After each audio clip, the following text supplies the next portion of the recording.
Everyone, तो कैसे आप सब लोग, यानी कि अपना चैप्टर चल रहा था, रिवीजन लेक्चर है कैश फ्लो स्टेटमेंट का, जिसमें कि अपन ने लास्ट लेक्चर के अंदर एक तो फुल क्वेश्चन लिया था और एक आपको इंडिविजुअल क्वेश्चन था ऑपरेटिंग एक्टिविटीज का। ठीक है, इस वाले लेक्चर में भी अपन स्टार्ट कर रहे हैं। सबसे पहले इन्वेस्टिंग एक्टिविटीज का इंडिविजुअल क्वेश्चन है, इन्वेस्टिंग एक्टिविटीज को समझेंगे। ठीक है, इसमें लिखा हुआ है calculate cash flow from investing activities from the following information.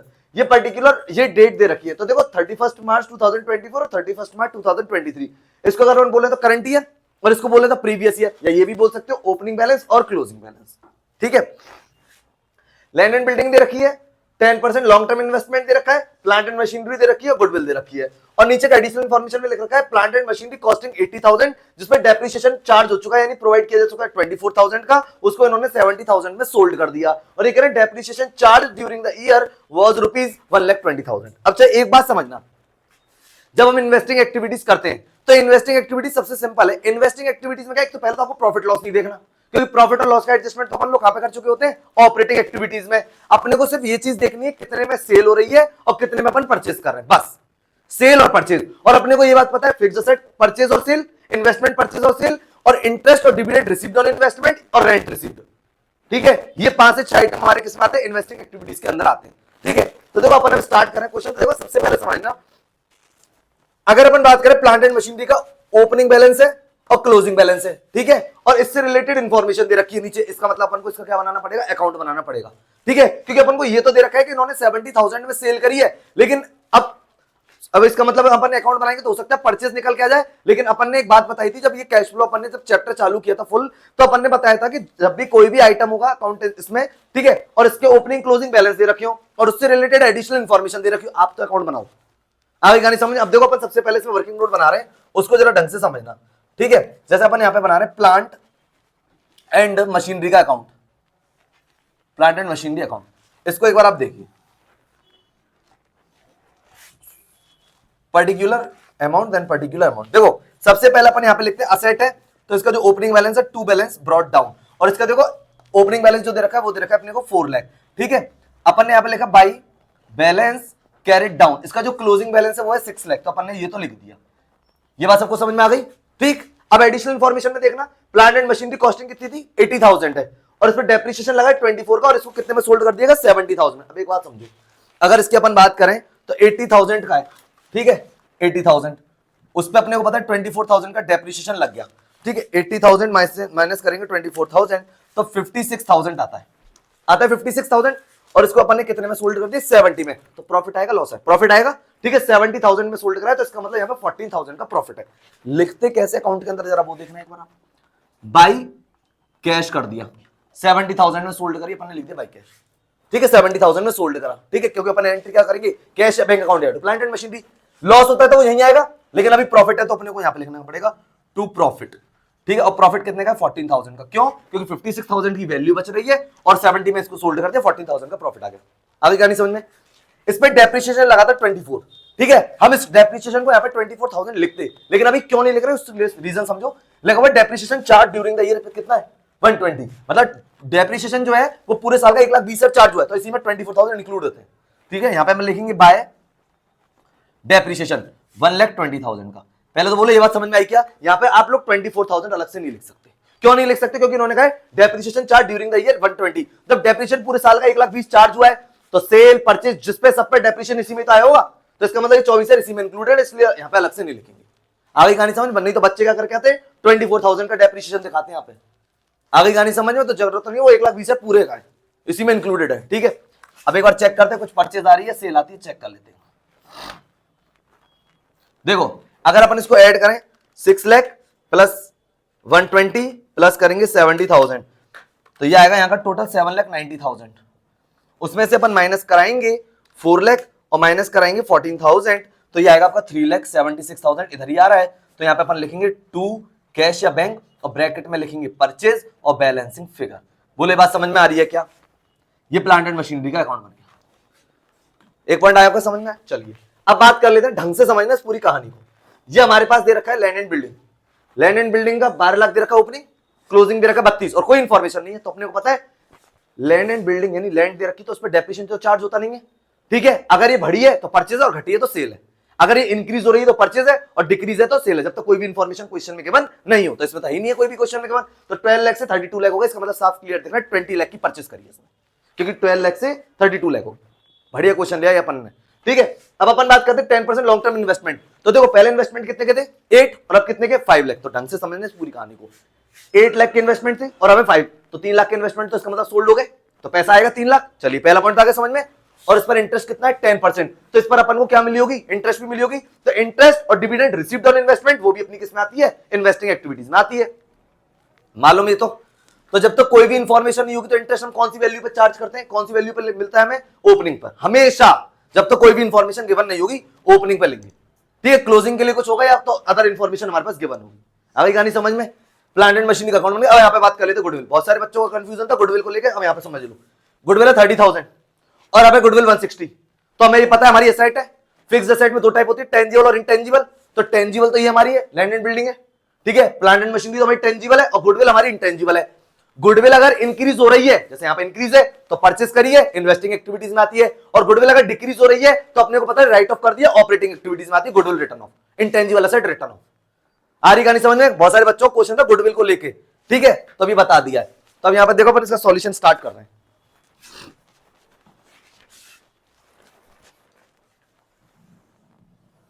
Particular एक अमाउंट ऑफ कॉलम करेंगे इसमें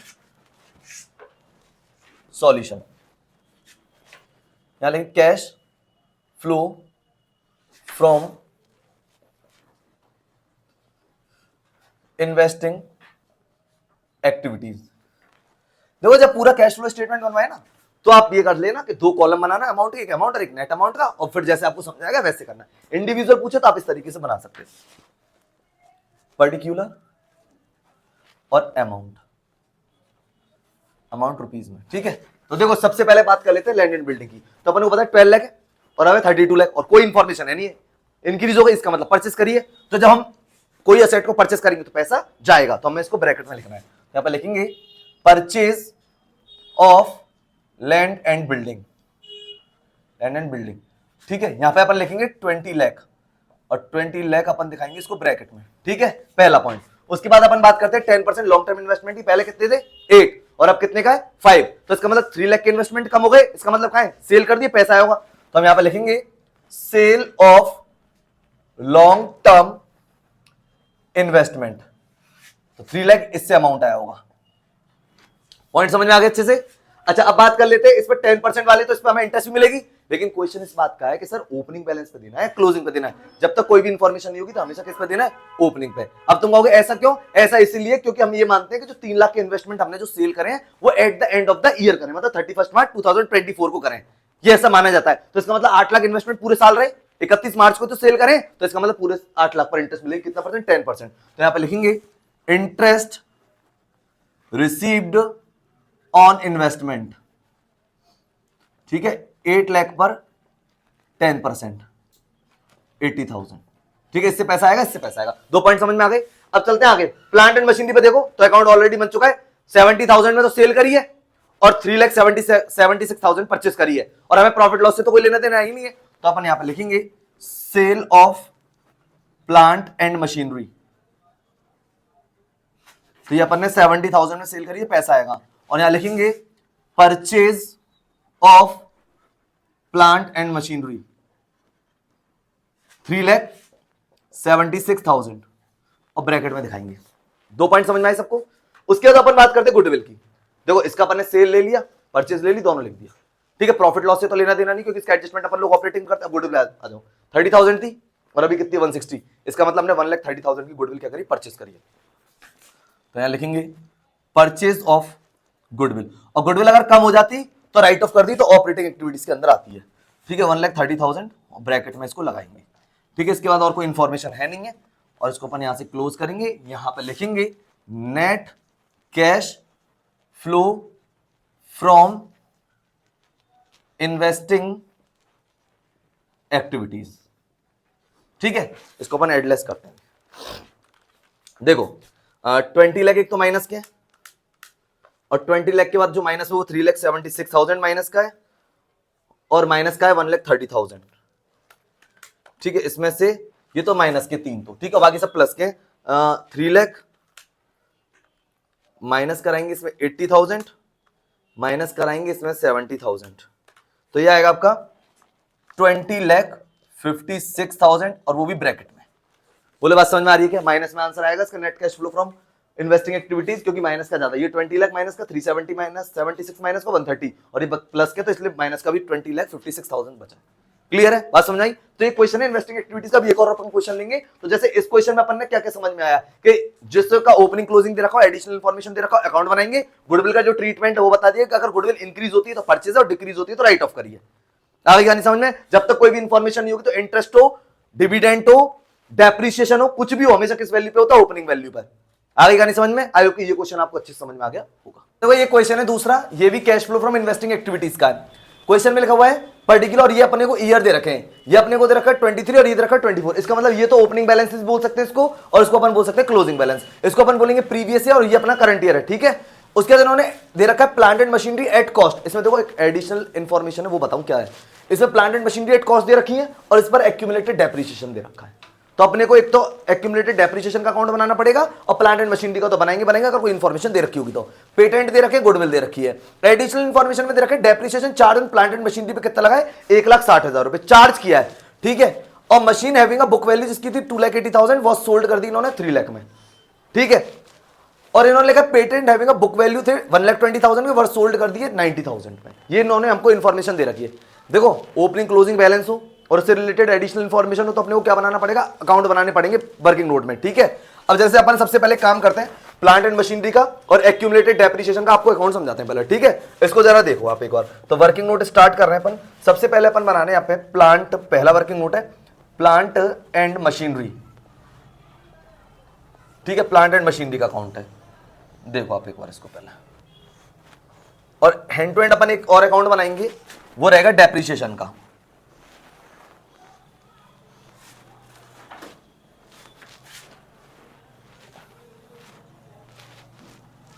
एक्यूमुलेटेड डेप्रिसिएशन का अकाउंट बना रहे हैं, ठीक है। अब समझना, सबसे पहले अपन ने लिखा टू बैलेंस ब्रॉट डाउन। अपने को पता है, अब ये देखो ये हमारा पहले प्रीवियस ईयर है ओपनिंग बैलेंस और ये हमारा करंट ईयर यानी क्लोजिंग बैलेंस है। तो प्लांट एंड मशीनरी का अपन ने यहाँ पे लिखा 16 लाख और यहाँ पे लिख दिया बाई बैलेंस कैरेट डाउन, ये अपन ने लिख दिया 15,20,000, ठीक है। इसको और डेप्रिसिएशन का हैंड टू हैंड करेंगे, एक्यूमुलेटेड डेप्रिसिएशन का ओपनिंग बैलेंस है तो अपने को पता है यहाँ पे आएगा बाई बैलेंस ब्रॉट डाउन और यहाँ लिखेंगे टू बैलेंस कैरेट डाउन। तो इसका ओपनिंग बैलेंस है 5,40,000 का, ठीक है। और ये अपन लिखेंगे 6,30,000 का, ठीक है। ये अपन ने लिख दिया। बात समझ में आ रही है क्या?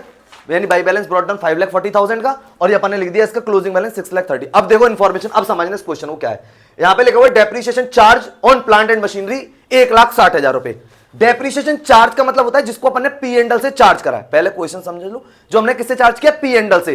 अब हमने पी एंडल से जो डेप्रिसिएशन है वो 1,60,000 रुपए लगाया। अब हमने वही समझना, जैसे ये डेप्रिसिएशन का है तो जैसे अपन प्रोविजन का बनाते थे, टैक्सेशन का बनाते थे, वो होता था ना। जैसे प्रोविजन का अपने टैक्सेशन का बनाया तो अपन को पता है प्रोविजन बाय पी एंडल और पे करते तो यहाँ पे, लेकिन डेप्रिसिएशन तो चार्ज होता है क्योंकि नॉन कैश आइटम है। अब समझना, तो हमने यहाँ जो बाय पी एंडल से जो अपन ने इसका जो एक्यूमुलेटेड जो डेप्रिसिएशन का प्रोविजन बनाया है वो बनाया इन्होंने यहाँ पे 1,60,000 का। ढंग से समझना, लिखा depreciation charge on plant and machinery कितना? 1,60,000 रुपए। आगे का नहीं समझ में? कोई दिक्कत है इसमें? कोई परेशानी इसमें? चलिए, तो अब एक बात समझना, तो अपने को पता चलेगा कि अगर अपन ने पी एंडल से इसको चार्ज करा है ड्यूरिंग डेप्रिसिएशन चार्ज, तो इसका मतलब फिर अपन ने यहाँ पे इसमें डेप्रिसिएशन कितना लगा एक्चुअलिटी पे मशीनरी पे। तो ये 1,60,000 अपन ने लिखा, क्योंकि इसमें देखो लिखा हुआ क्या है? Depreciation charge on plant and machinery 1,60। देखो दोबारा इसको समझाते हैं। ओपनिंग बैलेंस लिखा, क्लोजिंग बैलेंस लिखा, depreciation during the year charge कितना हुआ पी एंडल से, वो हुआ 1,60,000। हमने लिख दिया 1,60,000, ठीक है। अब इसमें पता चलेगी बैलेंसिंग फिगर, ये पता चलेगी कि प्लांट एंड मशीनरी पे एक्चुअलिटी में डेप्रिसिएशन लगा कितना था, क्योंकि हम लोग प्रोविजन क्रिएट करते हैं, ओपनिंग क्लोजिंग बैलेंस लेते हैं और ठीक है प्रोविजन अपन में पी एंडल से कितना बना 1,60,000, तो डेप्रिसिएशन कितना लगा है वो बैलेंसिंग फिगर हम यहां पे निकालेंगे। पहला भी आप देखो फिर अकाउंट में लेके जाएंगे, उसको समझना किस तरीके से। अगर अपन इसको ऐड करते हैं 5,40,000 को, ठीक है, 5,40,000 प्लस करेंगे 1,60,000 तो ये आएगा आपका 7 लाख, ठीक है। 7 लाख में से 630 लेस कराएंगे तो ये आएगा आपका 70,000 और यहां पे लिखेंगे टू प्लांट एंड मशीनरी, ठीक है, बैलेंसिंग फिगर, यानी कि 70,000 रुपए का डेप्रिसिएशन किस पे चार्ज हो? प्लांट। बहुत अच्छा क्वेश्चन है ये, 3 नंबर का आएगा और ये अगर तुम लोग इस अकाउंट को मैनेज नहीं कर पाओगे तो क्वेश्चन गलत हो जाएगा। एक्यूमुलेटेड डेप्रिसिएशन दे रखा है, इसे कहते हैं प्रोविजन भी होता है, प्रोविजन फॉर डेप्रिसिएशन भी कहते हैं इसको। ओपनिंग क्लोजिंग बैलेंस लिखा, पी एंडल से कितना चार्ज हुआ ये तो पता चल गई, प्लांट एंड मशीनरी में एक्चुअलिटी में डेप्रिसिएशन लगा कितना था, ये तो हमने पी एंडल से प्रोविजन बनाया 1,60,000 का, कितना लगा है 70,000। अब हम इसको यहां पे लेके आएंगे तो हम यहां पे लिखेंगे बाय डेप्रिसिएशन 70,000। ठीक, बात समझ आ गई। 7। अब देखो पॉइंट फर्स्ट सेकंड क्या लिख रहा है, अ machine having a book value 280 थी और इसको हमने 3 लाख में सोल्ड कर दिया, तो यहां पे मैंने लिखा बाई बैंक, तो यहां पे मैंने लिख दिया 3 लाख। बात समझ में आ गई। और हमने इसको कितने में सोल्ड करा है, यानी 3 लाख में सोल्ड करा है 280 की कॉस्ट का, तो इसका मतलब हमें यहां पता चल गई 2 प्रॉफिट हो गया हमें कितने का, 20,000 का। बात समझ में आ गई। 3 लाख में सोल्ड करा लिख दिया और प्रॉफिट है तो यहां लिख दिया, लॉस होता है तो यहीं लिखते बाय लॉस। आ गई कहानी समझ में। अब हम बैलेंसिंग फिगर निकालेंगे, हमने परचेस कितना करा है। ठीक है, तो देखो अगर अपन इसका टोटल करते हैं, ठीक है, 15,20,000 प्लस करेंगे इसमें 3 लाख और प्लस करेंगे इसमें 70,000, तो ये आएगा आपका 18,90,000। ठीक है, उसमें से अपन माइनस कराएंगे 16 लाख और माइनस कराएंगे इसमें से 20,000, तो ये आएगा आपका 2,70,000 की परचेज आएगा। यहां पे लिखेंगे अपन 2 बैंक ब्रैकेट में परचेज बैलेंसिंग फिगर। ठीक है, ये आएगा आपका 18,90,000। बोलिए बात समझ में आ गई कि 270 की अपन ने परचेस कर दिया। कितना इंपॉर्टेंट अकाउंट है। अगर ये अकाउंट आपसे गलत हो गया, समझना, अगर ये अमाउंट की आप एक्चुअल फिगर नहीं निकाल पाए तो ये यहीं जाएगी, और जब ये आ जाएगी और ये गलत गई तो देखो अकाउंट पूरा गलत हो जाएगा। एक्यूमुलेटेड डेप्रिसिएशन है, प्रोविजन ड्यूरिंग द ईयर इतना बनाया, तो इसका मतलब प्लांट एंड मशीनरी में डेप्रिसिएशन इतना लगा है, 70,000 का डेप्रिसिएशन लगाया, फिर अपन ने यहाँ पे 3 लाख की जो सोल्ड करी थी वो लिख दी और इसका प्रॉफिट यहाँ सोल्ड कर दी, यानी यहाँ लिख दिया। ठीक है, बैलेंसिंग फिगर निकाल के 2,70,000 की परचेस करिए। 2 पॉइंट आगे समझ में। चलिए अब बात कर लेते हैं किसके बारे में, पेटेंट के बारे में। ठीक है, अब सुनो, पेटेंट का ओपनिंग बैलेंस है 640, क्लोजिंग है 420 और अपने को यहां पे दे रखा है पेटेंट की थी 1,20,000 बुक वैल्यू और 90,000 में सोल्ड करा है। जरा एक मिनट पेटेंट का अकाउंट देखना, पेटेंट का अकाउंट इसको समझ लो, ये भी बहुत अच्छा पॉइंट है। अगर मान के चल तो ऑपरेटिंग एक्टिविटीज बनवाई होती तो ये आपके और भी अच्छा समझ में आ जाता। जैसे यहां पे लिखा अपन ने 2 balance brought down, opening balance लिखा अपन ने यहां पे पेटेंट का 6,40,000, ढंग से समझना इस वाले पॉइंट को, 6,40,000, और मैंने यहां पे लिखा बाई बैलेंस कैरिड डाउन, ये लिखा हुआ है आपका 4,20,000। ठीक है, बात समझ में आ रही है क्या वाली, कोई दिक्कत कोई परेशानी। अब समझना, इन्होंने बोला पेटेंट की जो बुक वैल्यू थी 120 थी और कितने में हमने इसको सोल्ड करा, 90,000 में। इसका मतलब हमें ये बात तो पता चल गई कि अपन ने 30,000 के लॉस में इसको सेल करा है। जरा देखना है मैं क्या लिख रहा हूं, यहां पे लिखा अपन ने बाई बैंक 90,000 का और यहां पे लिखा हमने बाय लॉस और ये लिख दिया अपन ने 30,000 का। ये तो बात समझ में आ गई। ठीक, अब अपन इसको अगर मैनेज करें तो देखो ये 640 है और ये आ रहा है आपका 420 प्लस 30,000 और प्लस 90,000। इधर का टोटल अभी भी 540 है और इधर का 640 है, इधर का तो 640 है और इधर का अभी भी 540 है, तो इसका मतलब बैलेंसिंग फिगर यहीं आएगा 1 लाख रुपए का, आएगा या नहीं आएगा बताओ। ठीक है, तो 1 लाख रुपए कहां गए, तो इसका मतलब पेटेंट राइट ऑफ कर दिए गए 1 लाख के, जो कि ऑपरेटिंग में लिखने थे। अगर इसमें ऑपरेटिंग भी होती बनवाता तो। बात समझ में आ रही है। 640 90,000 30,000 ये लिख दे, क्योंकि 90,000 का तो अपन ने क्या करा है सेल, 30,000 का लॉस है, क्लोजिंग बैलेंस दे रखा है, फिर भी बैलेंसिंग, तो इसलिए यहां पे आएगा बाय रिटर्न ऑफ। ठीक है, 1 लाख का अब हो गया टोटल 640। ठीक है, समझ में आ गया पेटेंट का अकाउंट। यानी कि अब समझ लो अगर ऑपरेटिंग बनवाई होती तो ये 1 लाख रुपए वहां पे जाते, क्योंकि डिफरेंस आ रहा है। ठीक है, अब चलते, ये तो बन गया पेटेंट का अपना अकाउंट। ठीक है, गुडविल का इसलिए नहीं बना रहे क्योंकि पहले तो गुडविल 3 लाख थी और अब हो गई 240, तो 60,000 की डिक्रीज हो गई, तो ये अपन का रिटर्न ऑफ कर दिया, इसमें जाएगा ऑपरेटिंग में, क्योंकि इससे रिलेटेड कोई भी इंफॉर्मेशन यहां पे नहीं है। अब अपन स्टेटमेंट बनाएंगे यहां पे इन्वेस्टिंग एक्टिविटीज, या लेकिन cash flow from investing activities. ठीक है, पर्टिकुलर और अमाउंट कॉलम, पर्टिकुलर और अमाउंट।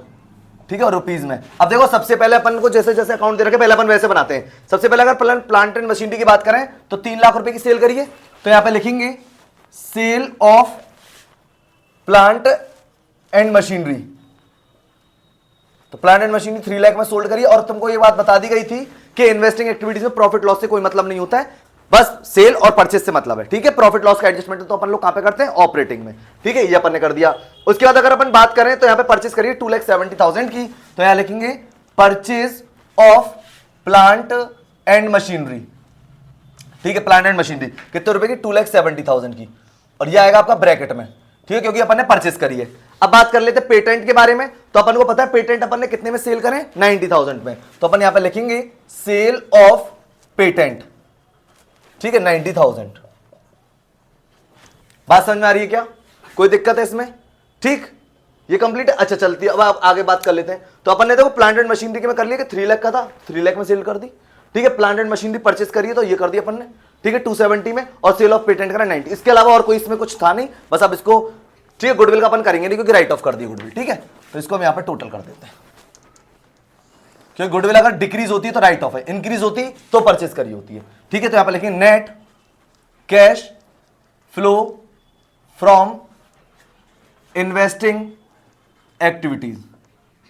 तो देखो 3 लाख एक तो प्लस का है, और 270 माइनस के जाएंगे तो 30,000, तो यहां प्लस में बचेगा, और 90,000 तो ये आएगा 1,20,000, ठीक है। तो यहां पे लिखेंगे net cash flow from investing activities, और 120 प्लस में आएगा, ठीक है। ये इन्वेस्टिंग एक्टिविटीज का एक क्वेश्चन, ठीक है, जिसके अंदर भी काफी सारे अपन ने एडजस्टमेंट ले लिए, ठीक है। इसमें मेन क्या था, एक तो पेटेंट वाला 1 लाख का डिफरेंस आ रहा था, तो क्यों आ रहा है वो अपन ने बता दिया कि पेटेंट वो राइट ऑफ हो गए, वो ऑपरेटिंग का पार्ट है। और ये 2 अकाउंट बनाए, तो इसमें अपन ने प्लांट एंड मशीनरी और उसमें एक्यूमुलेटेड डेप्रिसिएशन का था, ठीक है। यहां पे ये एट कॉस्ट लिख रहा है, क्या लिख रहा है, एट कॉस्ट, इसीलिए अपन ने सीधी सीधी वैल्यू इसमें लिख दी। अगर यहां पे नेट लिख रहा होता, क्या लिख रहा होता, नेट, तो अपन को क्या करना पड़ता, इस वैल्यू में डेप्रिसिएशन को ऐड करके लिखना पड़ता। नेट का मतलब होता है डेप्रिसिएशन लेस होने के बाद ये वैल्यू आएंगे।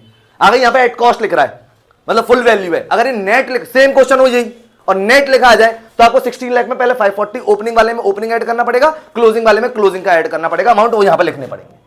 आ गई कहानी समझ में, ध्यान से समझना, अगर एट कॉस्ट की जगह नेट आ जाता है तो, ठीक, बात समझ में आ रही है। तो एक बार आप इसका रिवीजन करें इन्वेस्टिंग एक्टिविटीज का, ठीक है।